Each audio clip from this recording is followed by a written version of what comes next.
Welcome to the show where we'll be welcoming in two lovely ladies. The first from the National Organization of Women, the other from the New York Radical Women Organization. Here they are now. Ladies, how are you? We're doing great, thank you. First question, what is your primary goal of your movement and what do you hope to convey to our audience throughout the podcast? As a part of the National Organization of Women, our primary goal is to ensure the equality of women throughout the country and to constantly fight against the statistics that show us the inequalities in this country for both white and African American women. Similarly with National Organization of Women, we at NYRW also would like to improve the standard that we have set for women in this time period. However, we would prefer to go about this through protesting the expectations that women have in a society rather than fighting statistics. Very well, member of the NOW, you had mentioned that there were inequalities for white women as well as African American women. Don't you think that because African American women have just recently gotten more rights, that they should not get more rights so quickly as to avoid giving them a sense of overwhelming power? Well, I think that you are viewing this as something political, when in reality, this is a human rights issue.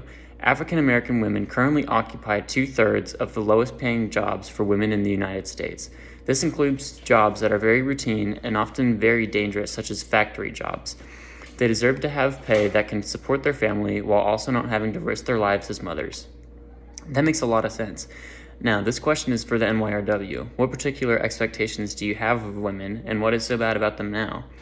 The problem that we have in this country is that women are viewed as objects rather than physical beings. For example, one of the biggest things that we fight for as an organization is for the opposition of beauty pageants.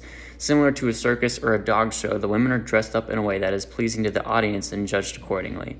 In short, women should not be treated as animals. But couldn't the assumption be made that women enjoy buying clothes and makeup that supports this exact issue that you are describing?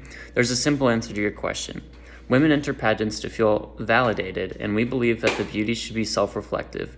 Women should want to wear the clothes because they enjoy wearing them. This is why when they see something that they like in a magazine, they go to the store and purchase said item.